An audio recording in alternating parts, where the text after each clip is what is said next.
Ang paliwanag kung paano nagsimula ang lahat sa pamamagitan ng kapangyarihan ng absolute being ay malalaman natin sa episode na ito. At ang muling pagkabog ng Blackheart ni Jinwoo dahil ito na yata ang pinaka-intense na laban sa lahat ng eksena ng solo leveling, ang paggising ng tunay na kapangyarihan ni Song Jinwoo bilang Monarch of Shadow, ang King of the Dead. Matapos ang napakatinding laban at malapit nang mapatumba ni Jinwoo ang isa sa mga monarch, ngunit sa hindi inaasahang bumaon ng 5 kuko ng King of Beasts sa katawan ni Jinwoo. Binitawan ni Jinwoo ang 2 dagger at sinubukan niyang hawakan ng claw ng King of Beasts, ngunit sinaksak ng King of Snow ang ating bida gamit ang Kamish Dagger na binalutan ng Ice Magic at sinabing ibabalik daw niya ang dagger ni Jinwoo at titingnan niya kung magagawa pa bang makapag-heal ng ating bida kagaya kanina. Kahit gaano pa kalakas si Jinwoo, isa pa rin itong incomplete monarch at hanggang dito lang ang limitasyon ng isang tao. Kaya napakalungkot daw iisipin na hindi masasaksihan ni Jinwoo ang araw kung saan ang kanilang army ay aapak sa mundo ng mga tao, which is ang mga magic beast o denizens of Chaos World. At kapag darating ang araw na iyon, pupunuin niya ng bangkay ang kabundukan, magiging dugo ang agos ng ilog. However, mayroon siyang ibang plano sa bansang kinalakihan ni Jinwoo. Gagawin niyang yelo ang bawat tao at ipaparanas niya ang walang hanggang pagdurusa.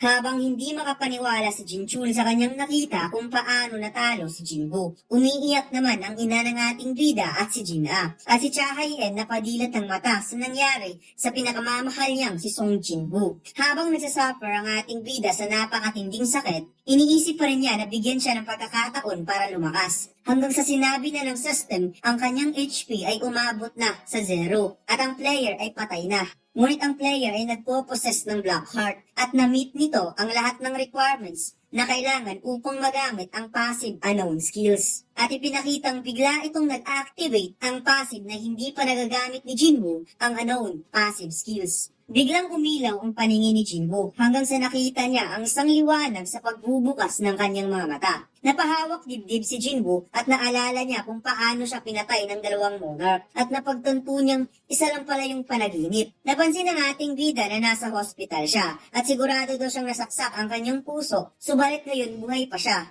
Pumasok si Woo Jinchul sa kanyang kwarto at sinabi nitong gumising na pala si Jinwoo. Kaya nagulat ang ating bida at tinawag niya itong Chairman Woo at tinanong niya kung ano ang nangyari sa 2 monarch at paano siya nabuhay. Nagulat si Jinchul sa kanyang narinig kaya may 3 siyang bagay na sasabihin kay Jinwoo. Una, siya ay isang head ng surveillance team at hindi isang chairman. Pangalawa, ipapaliwanag daw ni Jinwoo ang patungkol sa mga gumagalaw na statua at pangatlo, paano daw nito nalaman ang kanyang pangalan. Kaya nagulat si Jinwoo bakit pag-uusapan nila ang gumagalaw na statua.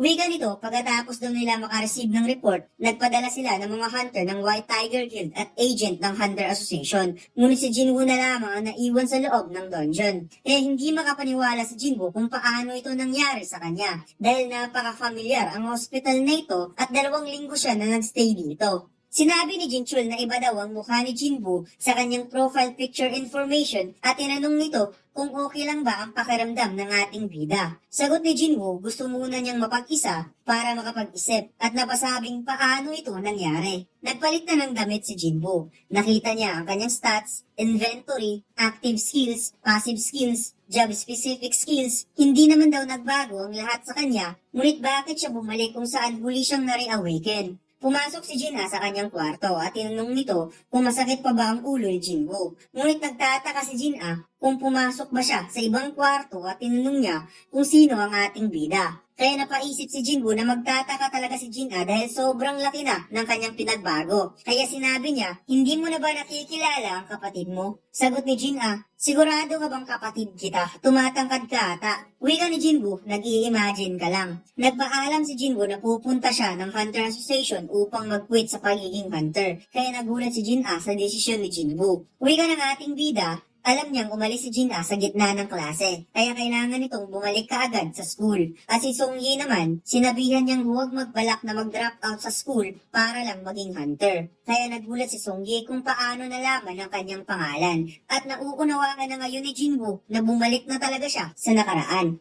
Nagulat ang mga staff ng Hunter Association dahil 2 taon bago sila nagkaroon ng S-Rank Hunter mula nung naging S-Rank Hunter si Cha Hai-en. Wika ni Jinwoo, gusto niyang makausap ang chairman bago ang reassessment. Kaya inimungkahi ng staff na samahan siya papunta kay chairman. Ngunit wika ng ating bida, hindi na kailangan dahil alam niya kung saan ang daanan. Habang pasakay si Jinwoo sa elevator, nakasabayan niya si Kang Tae-shek at iniisip nito kung ano ang gagawin niyang excuses sa Hunter Association sa araw na ito. Wika ni Jinwoo, hindi pa daw nito inireport sa Hunter Association ang patungkol sa kanyang camouflage skills. Alam niyang mayroong taong gustong ipaghigante ang kanyang anak na babae. Wala siyang pakialam kung ano ang kanyang gagawin sa mga kriminal. Ngunit kapag sasaktan daw nito ang mga inosenteng hunter, siya mismo ang papatay kay Tae-shek. Habang hawak-hawak ng ating bida ang dagger ni Tae-shek. Kaya nagulat si Tae-shek kung paano nito nakuha ang kanyang dagger at sinabi ni Jinwoo na ito ang una at huli niyang warning. Kaya napatanong na lamang si Tae-shek kung sino ang taong ito. Pumasok si Jinwoo sa office ng Chairman Go Eun-hye at binati ito ng ating bida. Pangiting sinabi ng chairman na parang alam daw ni Jinwoo ang procedure dahil pagkatapos ng resulta gusto siyang makita kaagad ng isang bagong S-Rank Hunter. Napansin ni Jinwoo ang notice ng system na tinatanong siya kung gusto ba niyang i-restart ang mundo. Ngunit hindi lang ito pinansin ng ating bida. Sinabi ni Jinwoo na mayroon siyang offer sa chairman. Gusto niyang palitan ang regulation na mabibilang as a hunter ang isang summoning creature for raid participation. At kapag magagawa ito ng chairman, siya ang bahala sa mga ants sa Jeju Island. Napasigaw ang chairman at huwag daw itong magpapatawa dahil marami ng raids na isinagawa sa Jeju Island at nabigo lamang. Ngunit nagulat ito nang nakita ang walang katumbas na magical energy ni Song Jinwoo at sinabi ng ating bida, ito lang ang mabibigay niyang patunay sa chairman. Kaya hayaan siya at ibigay sa kanya ang pahintulot at siya na ang bahalang mag-exterminate sa mga ants ng Jeju Island. Nagulat ang chairman sa kanyang nasaksihang kapangyarihan kung paano nagkaroon ng ganitong kapangyarihan ng isang individual na mas malakas pa kaysa sa isang national level hunter. Muling nakita ni Jinwoo ang mga nakilala niya noon. Ang grupo ni Wang Dong-suk, ang laban niya against Kang Tae-shek, ang pagpapaalam ni Miss Joo-hye, ang Raid Gate Incident, ang grupo ng mga High Orcs, ang pag-extract ni Jinwoo kay Bero hanggang sa napapikit na lamang si Jinwoo sa kanyang mga mata at sinabing itigil na natin ito. Alam niyang isa lang itong ilusyon at kailan daw ito magpapakita sa kanya. Biglang umitim ang kinatatayuan ni Jinwoo at nagpakita ang napakadaming notice ng system kung gusto ba niyang i-restart ang mundo. Napansin ni Jinwoo na mayroong paparating at tinanong niya kung sino ito at magpakilala. Sagot ng isang nilalang, siya ang King of the Dead.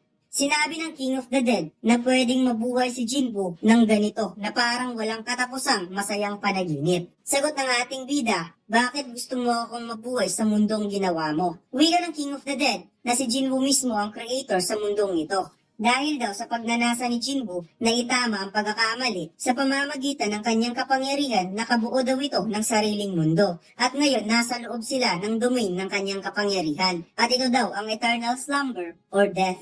Matagal niya nang napapanood si Jinwoo kahit nung nasa bingit ito ng kamatayan, na siya lang ang nag-iisang gusto pa rin mabuhay at umaasang lumakas. Siya daw ang nag-iisang record ng struggle ni Jinwoo. Siya rin ang evidence of resistance at siya mismo ang reward ng sakit na nararanasan ng ating bida. At kahit ngayon siya ay nasa eternal slumber at wika ng King of the Dead, ikaw ay ako, Song Jinwoo. Sa loob ng kanyang domain, malaya si Jinwoo na gawin ang kanyang gusto. Kaya daw nitong ibalik ang lahat na nasa kanya sa pamamagitan din ng sarili nitong domain. At hindi lang yan ang kakayahan ng kanyang domain, kaya daw nitong i-create at mag-destroy at kahit baguhin ang mundo na parang isang omnipotent power. Kaya tinanong ng ating bida kung ang ibig sabihin ba nito na pareho silang pinoposes na kapangyarihan.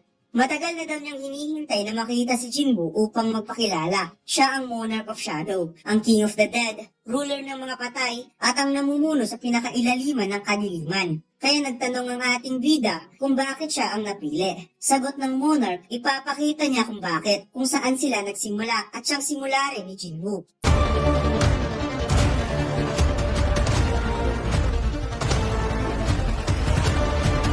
Subukan niyo maglaro ng One Online Studio 4 Episode 7. Ang download link ay nasa baba. Maraming salamat mga Lods.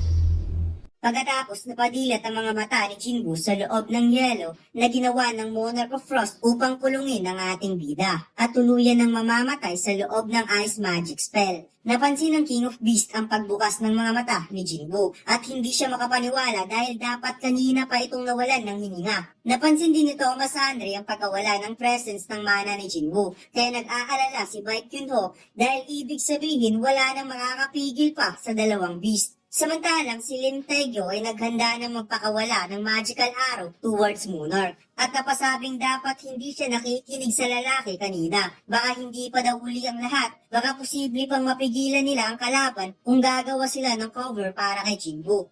Kailangan niyang pigilan ang mga ito kahit ang isang national level hunter ay nabigo at wala nang balikan pa sa desisyon na ito. Sumigaw ang Fiend Guildmaster na maghanda ang lahat sa kanyang magiging signal at ang kanilang target ang beast na gumagamit ng ice magic power.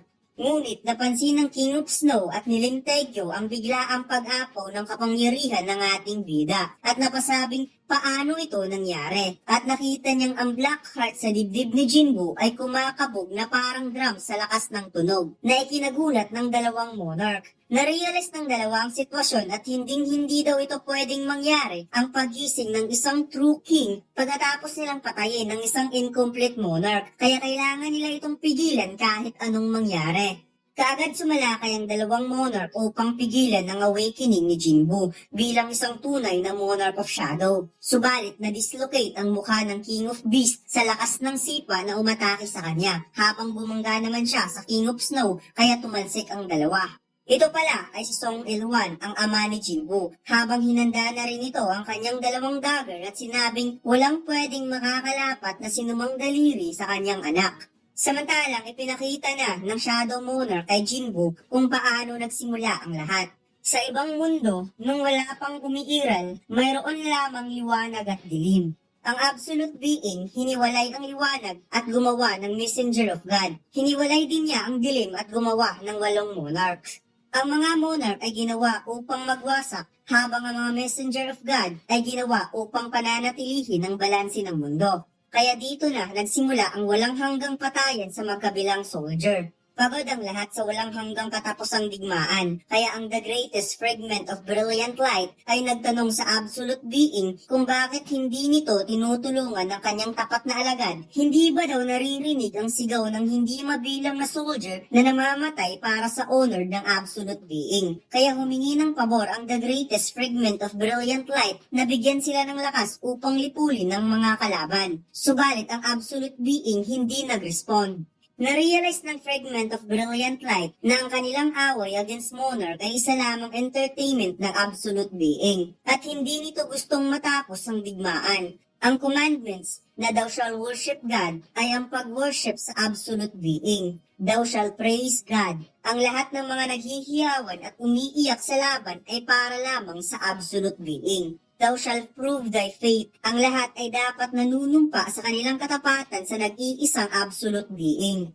Ang 3 commandments ay kanilang sinunod, ngunit ang kanilang bilang ay mabilis lamang nabura dahil sa digmaan at mamamatay pa rin silang lahat kahit susunod sila sa commandments dahil sa walang katapusang digmaan at ang digmaan na ito ay hindi matatapos hanggat nandiyan ang Absolute Being. Wika ng Monarch of Shadow, ang Fragment of Brilliant Light, ginamit ang kanilang mga sariling espada upang tapusin ang walang saysay na digmaan, at ito ang paghihimagsik. Tinuro ng Monarch of Shadow ang kanyang anyo bago siya naging isang ganap na monarch at sinabing siya ay isa sa mga messenger of God na tumayo upang labanan ang mga naghihimagsik na mga Fragment of Brilliant Light. Subalit ang kanyang army ay walang binatbat sa dami ng army ng mga kasamahan niyang messenger of God. Akala niya na ito na ang kanyang katapusan. Ngunit nung binuksan niya ang kanyang mga mata, siya ay nasa ilalim na ng kadiliman. Nalaman niya na binigyan siya ng sekretong kapangyarihan ng Absolute Being at binanggit ang salitang, Arise. Muli siyang nabuhay bilang isang shadow soldier. Isang shadow soldier sa sarili niyang kapangyarihan. Pagkatapos, nagsagawa siya ng shadow extraction sa mga soldier na namatay sa laban against sa mga kasamahan niyang Fragment of Brilliant Light at pinamunuan niya ang mga bagong soldier papunta sa laban. Subalit nung bumalik siya, ang lahat ay huli na at ipinakitang patay na ang Absolute Being. At dito lang nagtatapos ang ating kwento mga lads. Huwag mo sanang kalimutang mag-like, comment at mag-subscribe sa ating YouTube channel at mag-follow sa ating Facebook page. Salamat!